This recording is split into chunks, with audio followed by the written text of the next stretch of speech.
Alright, so you just killed Garuda, and now you have no idea what to do. So what's next is Ifrit will spawn in a random cardinal outside the map. So what you want to do is find Ifrit. Once you find Ifrit, there will be a safe spot either left or right of him. So what I do, what some people in my static do, they look in one of the other cardinal directions and see if that spot is safe. If it's not, they go the opposite direction. We can watch in this clip that my tank does. He finds Ifrit, looks in a cardinal direction, and then goes opposite.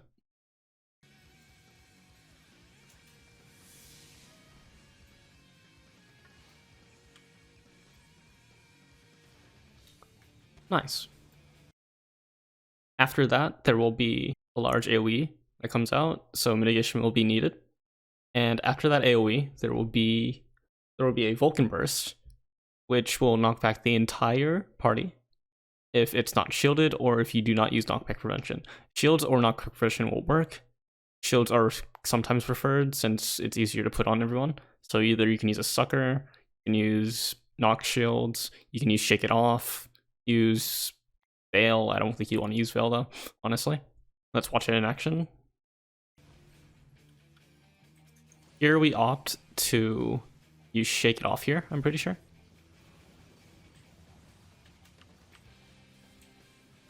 Sigmund our off tank takes this here because Bolide 6 seconds, I'm pretty sure. And it comes off cooldown much longer, so he needs to use it first. First one, bam. Yeah, so we did opt to use shake it off. Looks like we're fine. And yeah, that's the first part of Ifrit. The next part would be nails. Alright, so after the tank buster, 4 nails will spawn around the arena. What you want to do is find the 2 nails that are closer to each other and drag Ifrit to those nails. At the same time, 2 ranged DPS will want to go out and bait eruptions around the outside of the arena. They want to make sure these eruptions hit all the nails at least twice. At the same time, there will be a searing wind on one of the healers, and one of the healers will have to go south relative of where Ifrit's being pulled to, which should always be to the 2 closest nails.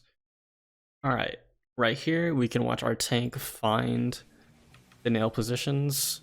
He found them, he drags them north, relative north.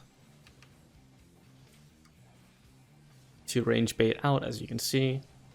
1 eruption, 2 eruption, 3 eruption, 4th eruption. Nice. Alright, here at the same time, one of the healers will get Searing Wind. Searing Wind is an AoE that will knock anyone away and do massive damage, so they want to be away from the party. We can watch our healer here. Probably not have it actually. I'm not sure. But let's see. Yeah, so both healers find south, relative south. And looks like Plume's the one that has it, so he goes south. And as you can see, the baits on the outside are still going through. Alright, so the quality's a little bad on this one, but we can still see how the eruptions are baited. I get to get off red. Whoops. That's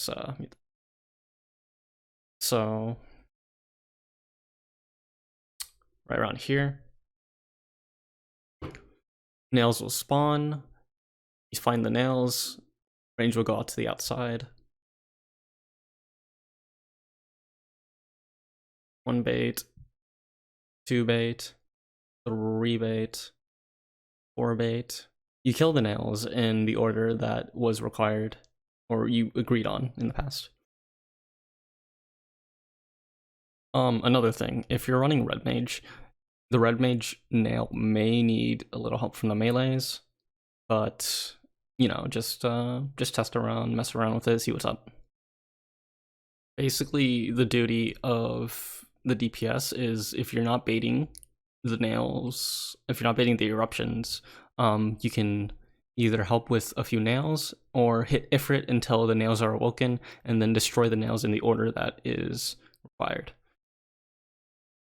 The nails deal like very high AoE damage and also give a vuln stack, so if you kill them too fast, you might have a problem with healing. If you kill them too slow, you might run the chance of not awakening Ifrit in time and actually wiping. So just remember, if you're trying to awaken, you need to have some mitigation there when you're destroying the nails, and to make sure that everyone is topped up as much as they can before you destroy another nail. For any reference on how my healers do it, you can watch this part of the VOD, where once nail 1's destroyed, nail 2, Medica 2, and a Plenary Indulgence, nail 3, then uses a size, nail 4, and we are good. We use soil there with some healing, looks like that's enough. You know, just mess around, see what's up. Alright, so now that you've awakened Ifrit, you'll go into the air, come back down, and then do a raid-wide AoE. That does pretty massive damage. What you'll want to do, you can use Reprisal. I use Addle here, but after that's all said and done, you'll want to find where the last nail was killed and bring Ifrit to an intercardinal direction first. So you'll want to go to the closest intercardinal where the last nail was killed, which should be the 4th nail that was northwest. So in this clip, you can watch my Gunbreaker actually pull him towards 2. This 2 is in, oh wait, no, B. Where's it 2? Oh, it's 2. It's 2.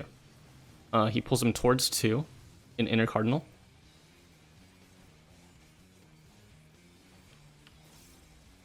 The reason you want to pull him to an intercardinal is because Ifrit will spawn on cardinal directions and then do dashes across the arena.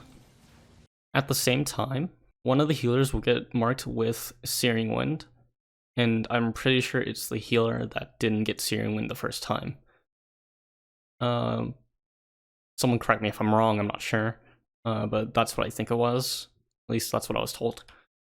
So they'll want to go to an intercardinal direction as well, but they want to go away from the party. So since the party is going to 2, both Plume and Lumi here will be going towards the opposite of 2 in the southern direction, towards the intercardinal.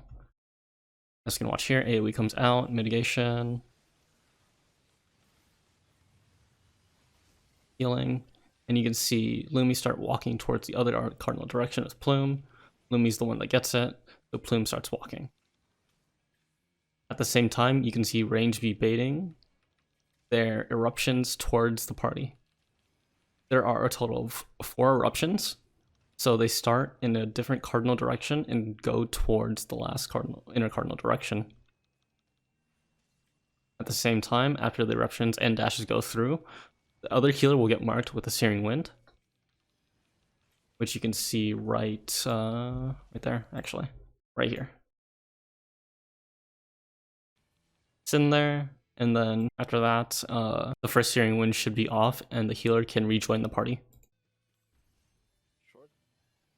Okay, so from a range baiter's perspective, while the tanks are dragging it towards the intercardinal that the last nail was killed at, you'll want to go towards the east cardinal direction of where the nails spawn. Here we're going to D because the nails spawned at 2 and the side is C. And the right side is C. Sorry for the quality, but as you can see, we go to D, 1 eruption, 2 eruption, 3 eruption, 4 eruptions, and you go back to your group, dashes go through. Bam, at the same time, healer will get Searing Wind. And after a healer gets Searing Wind here, a stack marker will appear. And mitigation will be needed for the stack marker, it does hurt, plus it is a dot. Alright, so as you can see, everything here, Searing Wind healer, parties here. After the phase change, awakening Ifrit, double baited eruptions. Once double baited eruptions go through, the healer will go towards the opposite direction of this Searing Wind healer to make sure that neither Searing Wind is hitting the party. So after the stack marker comes through, Ifrit will leave the arena, and 4 Ifrits will spawn around the arena. These 4 Ifrits will dash in a consecutive order. If you've awakened Ifrit correctly, you'll dash in the order that you killed the nails. The way the Ifrit mechanic works, if the awoken Ifrit is dashing towards a cardinal direction, all cardinals are safe. But that will mean that no intercardinal is safe from the afterburn that comes through after the awoken Ifrit dashes. So let's say Ifrit dashes through an intercardinal. That means the intercardinal is safe, but all cardinal directions will not be safe. An easy way to resolve this mechanic if we look here, for Ifrit spawn, if these two Ifrits right here are awoken, one of these two, that means they are on cardinal directions, which means you'll want to go towards the cardinal Ifrits, which means right here at B is safe. This whole spot right here would be safe. Probably a little more actually. Yeah, like over here-ish. Most of this area is safe right here. If this Ifrit or this Ifrit is dashing, that will mean the intercardinal is safe, which means you'll need to hightail it to this intercardinal over here, and that would mean right around here, the safe spot. Right there. That is the safe spot. Right here we got a short, because the first one is awoken, which is a cardinal direction. So as we can see here, short. If it dashes through cardinal, and the afterburn goes through intercardinal direction. Now, like I said, if it was the two Ifrits on the right, you'd have to go longer to an intercardinal direction because the cardinals are not safe. Alright, so I talked about the party for the dashes, but I never talked about the healer. So as you can see here, the healer would actually start over here. This is where the healer would start for the steering wind, but after the stack marker goes out, the healer will want to go all the way down over here to dodge these two dashes that are coming through. And once those two dashes go through, it'll depend on which one's awoken again. So as you can see here, Ifrit here is awoken at 1, so it's actually pretty easy for the healer. If 1 or 3 is awoken, you'll want to go here.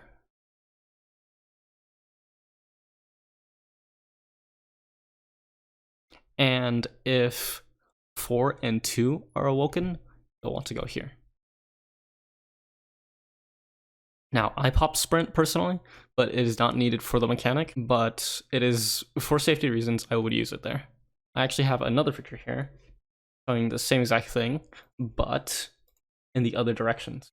As you can see here, number 2 is awoken, so 2 or 4 is awoken, which means the party will need to run into the direction of the awoken Ifrit, and the steering wind healer will need to go towards 3. After that, there will be an Ifrit spawning back again, and tank will need to pull Ifrit to the wall for safety reasons. As you can see here, Leviathan Knight pulls him to the wall, and what Ifrit does is he will do another set of tank busters. So if you don't kill Ifrit here, you'll want to invuln it probably, or you can hard mitigate it, one of the two. So invulning here is actually just preferable if you want. We don't invuln here because, well, we kill it. Nice. So any mechanic after that, there would be another set of eruptions. And after eruptions is a stack marker. Hopefully this was helpful. I made it for a few friends on Discord. Message me on Discord if you have any questions. Leave a comment if you have any questions. Let me know if it was helpful. I'm out.